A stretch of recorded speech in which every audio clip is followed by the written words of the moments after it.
Good morning student. आप जैसे कि पहले जानते हैं, हमने पहले वाले वीडियो में बाज़ार और पूर्ण प्रतियोगिता बाज़ार के बारे में पढ़ा था। आज हम अपूर्ण प्रतियोगिता बाज़ार पढ़ेंगे, जिसमें हमने 3 बाज़ार पढ़े थे: एकाधिकार, एकाधिकारात्मक, अल्पाधिकार। अल्पाधिकार और द्विअधिकार भी उसमें शामिल है। एकाधिकार के बारे में आज हम इसमें पढ़ेंगे। पहले आज हम एकाधिकार कंप्लीट करेंगे अच्छे से। एकाधिकार क्या होता है? जैसे देखिए, नाम से पता चल रहा है, एकाधिकार, एक का ही अधिकार, मतलब सिर्फ एक ही विक्रेता होगा जो सामान को बेचेगा आपको, तो वो कहलाता है एकाधिकार। मैं कोई स्टोरी से एक स्टोरी कहीं या एग्जाम्पल के थ्रू समझाती हूँ कि आपकी कॉलोनी में एक ही दुकान है जिस पर सारा सामान मिलता है। आप आपके कॉलोनी में है, आपके पास है, तो आप वो चाहे कितने भी आपको पैसों में बेचेगा सामान, आपको ख़रीदना पड़ेगा। दूसरे एरिया में है वो दुकान दूसरी, पर वहाँ पर आपके दूर दूर तक कोई और दुकान नहीं है सिवाय उस एक दुकान के। तो वो एक ही जैसी वस्तु दिखने वाली आपको ज़्यादा कीमत पे भी बेच सकता है, कम कीमत पे भी बेच सकता है। कम मात्रा ज़्यादा कीमत पे भी बेच सकता है और ज़्यादा मात्रा कम कीमत पे भी आपको बेच सकता है। तो वो कहलाता है एकाधिकार बाज़ार। एकाधिकार बाज़ार को आप डिफ़ाइन कर सकते हैं। एकाधिकार वह बाज़ार होता है जहाँ पर एक ही विक्रेता एक समरूप दिखने वाली वस्तु को अलग अलग कीमतों पे अलग अलग क्रेताओं को बेचता है और जहाँ आने जाने की कोई स्वतंत्रता नहीं होती। मतलब कहने का है कि उसका प्रभाव बाज़ार पर इतना ज़्यादा होता है कि वो बाज़ार की कीमतों को बढ़ा भी सकता है, घटा भी सकता है। अपने हिसाब से बाज़ार को एक नया स्वरूप दे सकता है। जैसे आपने पूर्ण प्रतियोगिता में पढ़ा था कि एक उद्योग होता है, वही कर सकता था सारे काम, कीमत बढ़ाना, घटाना, कीमत का निर्धारण करना। लेकिन जो छोटी छोटी फर्म थी, उनकी हिम्मत नहीं थी कि वो जाके बाज़ार में उसको कम कर सकें, किसी कीमत को किसी को बढ़ा सकें। उनको तो उद्योगों की माननी पड़ती थी, क्योंकि उद्योग वहाँ पे ज़्यादा स्ट्रॉन्ग था। यहाँ पर कोई उद्योग नहीं है, कोई फर्म नहीं है, एक ही है, वो है एकाधिकारी, जो खुद ही उद्योग है और खुद ही फर्म है, जिसकी अपनी चलती है, अपने हिसाब से काम करता है। अब हम पढ़ेंगे इसकी विशेषताएं कि एकाधिकार की विशेषताएं क्या होती है। तो देखिए, मैं आपको एकाधिकार की विशेषताएं हम कुछ पॉइंट्स में पढ़ेंगे। जैसे पहला पॉइंट लेते हैं हम, विक्रेता। पहला पॉइंट है हमारा विक्रेता, मतलब कितने बेचने वाले हैं। विक्रेता कितने हैं? यहाँ पर सिर्फ एक ही विक्रेता है और उसका दबदबा है पूरे मार्केट पर। दूसरे हम लेते हैं वस्तु। वस्तु मैंने आपको क्या बताई थी एग्जाम्पल में? वस्तु एक से दिखने वाली है, समरूप है। तीसरा, आने जाने की स्वतंत्रता। आने जाने की स्वतंत्रता, ठीक है। आने जाने की स्वतंत्रता मतलब ना तो कोई आ सकता है ना कोई जा सकता है। क्यों? वो इसलिए क्योंकि अगर कोई चला गया तो एकाधिकार खत्म, और अगर कोई आ गया तो द्वि अधिकार चालू। क्योंकि एक है, अगर एक की जगह दो हो जाएंगे तो उसको द्वि अधिकार कहते हैं। फिर चौथा, परिवहन लागतें। परिवहन लागतें, क्योंकि वस्तु एक जैसी दिखने वाली है तो यहाँ पे परिवहन लागतें नहीं होंगी, ठीक है। पांचवा, विज्ञापन लागतें। विज्ञापन लागतें मतलब यहाँ विज्ञापन लागतें मतलब एडवर्टाइजिंग करना। तो यहाँ पर एक जैसे दिखने वाली वस्तु है तो सिर्फ थोड़ी होंगी विज्ञापन लागतें, लेकिन कम होंगी, ज़्यादा नहीं होगी, ज़्यादा खर्चा नहीं होगा विज्ञापन पे। क्यों? क्योंकि वस्तु एक जैसी दिखने वाली है, तो बस ये बताना है कि ये एक पेन है और ये बिल्कुल ऐसा ये है ना, लिखने के काम आता है और इसका ये प्रयोग है, बस ये बताना है। और फिर उसके बाद कोई विज्ञापन लागतें नहीं लगेंगी। फिर जो सबसे अलग फीचर है, जो इसको सबसे अलग करता है, वो है कीमत विभेद।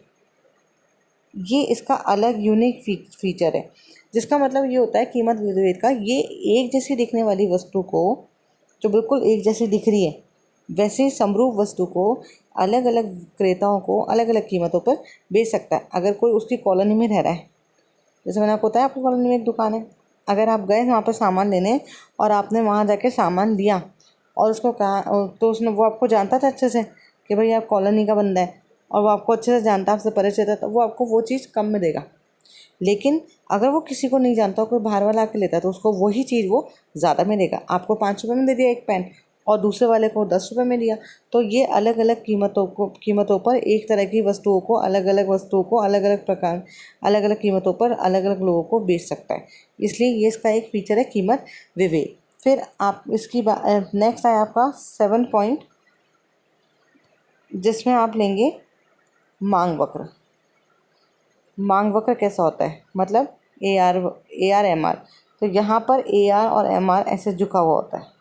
ये आपका AR वक्र है और ये आपका MR वक्र है। ये हमेशा नीचे झुके हुए होंगे, लेकिन ये दोनों का जो गैप है, ये देखिए इन दोनों के बीच का जो गैप है, ये गैप जो है ये गैप हमेशा कम होगा। क्यों? क्योंकि यहाँ पर वस्तु कैसी है, समरूप वस्तु है, और वस्तु समरूप होने की वजह से यहाँ पर जो गैप है वो कम है, क्योंकि वो एक जैसी वस्तु है जिसे वो बेच रहा है। तो यहाँ मांग की लोच एक से कम है। तो ये इसके 7 पॉइंट्स हैं जो आपको याद रखने हैं। सबसे पहला मैंने आपको बताया विक्रेता एक है, वस्तु समरूप है। दूसरा फिर मैंने आपको बताया पहला आपको बताया विक्रेता एक है, दूसरा बताया वस्तु समरूप है, तीसरा आने जाने की कोई स्वतंत्रता नहीं है, चौथा मैंने आपको बताया कि विज्ञापनों पे कोई खर्चा नहीं होगा, पांचवा बताया कि परिवहन लागतें पर भी कोई खर्चा नहीं है।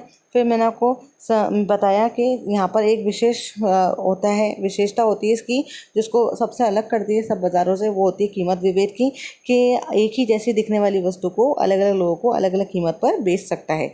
और सबसे आखिरी इसका मांग वक्र हमेशा नीचे झुका होता है। AR MR हमेशा नीचे की तरफ जाते हुए होते हैं, और AR MR की जो बीच की दूरी है या फिर जो मांग की लोच है वो एक से कम होती है, क्योंकि ये वस्तु समरूप है और यहाँ पे कोई भी निकटतम वस्तु नहीं पाई जाती है। ये इसकी विशेषताएं हैं जो मैंने आपको बता दी। और कहाँ कहाँ मिलती हैं हमें एकाधिकार कहाँ कहाँ मिलता है? देखिए, जैसे हम एक एग्जांपल तो अपने यहाँ ही ले सकते हैं। भारत में, इंडिया में हमारे यहाँ पर जो रेलवे है वो गवर्नमेंट के अंदर आती है। अब बाद में वो निजी क्षेत्र में जाने वाली है या जा रही है, उसके ऊपर हमें कोई बात नहीं करनी, लेकिन पहले हमारे यहाँ पे जो अभी भी हमारे यहाँ जो रेलवे है वो गवर्नमेंट के अंदर आती है, और गवर्नमेंट का एकाधिकार है रेलवे पर। ठीक है। दूसरा, अगर किसी सामान का कोई कच्चा माल है, वो अगर कोई एक व्यक्ति बनाता है तो वो उसका एकाधिकार होता है। सरकार की कोई फर्म है, जैसे मैंने आपको रेलवे बताया, और सरकार का पेटेंट राइट है, तो वो भी एकाधिकार में आती है। तो ऐसी चीज़ें, और एक वो फर्म जो एकाधिकार में सामान बना रही है और कम कीमतों पे बना रही है, तो उसने पूरी बाजार में अपना माल बेच दिए। ये देखिए, इसमें मांग वक्र थोड़ा सा गड़बड़ बनाया हुआ है। आपको याद रखना है कि इनकी जो बीच की दूरी है AR और MR की, ये हमेशा कम होगी। और कभी भी ये जो वक्र होते हैं ये यहाँ पे ऐसे छूटे हुए नहीं होने चाहिए, क्योंकि AR कभी भी 0 नहीं होगा। यहाँ पे ये देखिए, ये ऐसे हो जाएगा, ये ऐसे होगा अभी MR पर के AR।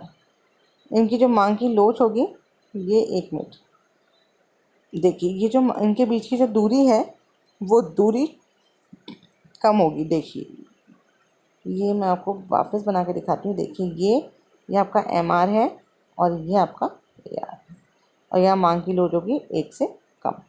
क्यों होगी 1 से कम? क्योंकि यहाँ पर वस्तु कैसी है, समरूप है, और कोई भी निकटतम वस्तु पाई नहीं जाती। तो ये आपका चैप्टर ख़त्म हो गया। बाकी मैंने आपको ये कुल आगम और सीमांत आगम निकालना सिखाया था। फिर आप मेरे पुराने वीडियोस देख सकते हैं। आप बहुत इजी है, बस आपको फॉर्मूला पता होना चाहिए। कीमत विभेद मैंने आपको समझाई दिया। अब हम नेक्स्ट वीडियो में पढ़ेंगे एकाधिकारात्मक बाजार और अल्पाधिकार बाजार, और द्वैधाधिकार भी पढ़ेंगे। द्वैधाधिकार में कुछ नहीं पढ़ना है आपको। द्वैधाधिकार मतलब जहाँ पे 2 विक्रेता हों, वो द्वैधाधिकार होता है। आई होप आपको ये वीडियो पसंद आया होगा। अगर आपको इजी वे में याद हुआ हो और आपको इजी वे में आप ऑन द टिप्स इकोनॉमिक्स को लर्न करना चाहते हो, तो प्लीज़ मेरे वीडियो को सब्सक्राइब कीजिए और शेयर कीजिए, जिससे कई बच्चों को मदद हो सके। ऐसे ही हम पहले सारे मार्केट्स पूरे कर लेंगे। सारे मार्केट्स पूरे करने के बाद फिर मैं आपको इजी वे में मार्केट को कुछ ही पॉइंट्स आपको याद करने टिप पर, और आपको सारे मार्केट्स याद हो जाएंगे। आपको कहीं भी कोई भी दिक्कत नहीं आएगी। कहीं से भी कोई आपको क्वेश्चन पूछ ले, किसी भी एग्ज़ाम में, चाहे वो बोर्ड एग्ज़ाम हो, चाहे वो कॉम्पिटिटिव एग्ज़ाम हो, कहीं से भी आपको कोई पूछ ले तो आप फटाफट उसका आंसर दे देंगे। ऐसे ही पढ़ते रहिए, बढ़ते रहिए, घर में रहिए, सुरक्षित रहिए। और आपसे एक निवेदन है, एक रिक्वेस्ट है, प्लीज़, मैं इतनी मेहनत से वीडियो बनाती हूँ, उस वीडियो को लोगों तक पहुँचाने में मेरी मदद कीजिए। मेरा मोटो सिर्फ इतना सही है कि ये वीडियो उन बच्चों तक पहुंच जाए जिनके पास टीचर्स अवेलेबल नहीं होते। और अभी भी आप जानते हैं कि ऐसा टाइम चल रहा है जहाँ पे स्टूडेंट टीचर के टच में नहीं रह पाते, तो कभी कभी हमें समझने में दिक्कत होती है। तो मेरी कोशिश यही है कि मेरे इस सब्जेक्ट को, इकोनॉमिक्स को, जो लोग टफ़ समझते हैं या टफेस्ट समझते हैं, 12th में लेने के बाद फिर ग्रेजुएशन और पोस्ट ग्रेड में छोड़ देते हैं। क्यों? क्योंकि उनको समझ में नहीं आता तो मैं उनके लिए सब्जेक्ट को ईजी बनाना चाहती हूँ और इस सब्जेक्ट की पॉपुलैरिटी को बढ़ाना चाहती हूँ। मेरे लिए सारे सब्जेक्ट एक से ही हैं, लेकिन मैं आपको ये बताना चाहती हूँ कि इकोनॉमिक्स जो है वो अब कॉम्पिटिटिव एग्ज़ाम में बहुत इंपॉर्टेंट हो गया है। आप चाहे कोई भी कॉम्पिटिटिव एग्ज़ाम उठा के देख लीजिए, चाहे वो पब्लिक इकोनॉमिक्स हो, चाहे वो इंटरनेशनल हो, चाहे वो बैंकिंग हो, चाहे वो बिजनेस इकोनॉमिक्स हो, हमेशा आपके काम आएगा। माइक्रो हो, मैक्रो हो। तो इसलिए इसके कंसेप्ट को क्लियर कीजिए, इससे भागिए मत, क्योंकि कहीं ना कहीं आपको इसको पढ़ना तो पड़ेगा। तो इसलिए हर सब्जेक्ट अच्छा होता है, हर सब्जेक्ट ईजी होता है, लेकिन वो तब तक जब तक आप रट्टा नहीं मारें और समझ के काम मिले। Thank you so much. Please like, share and subscribe my channel.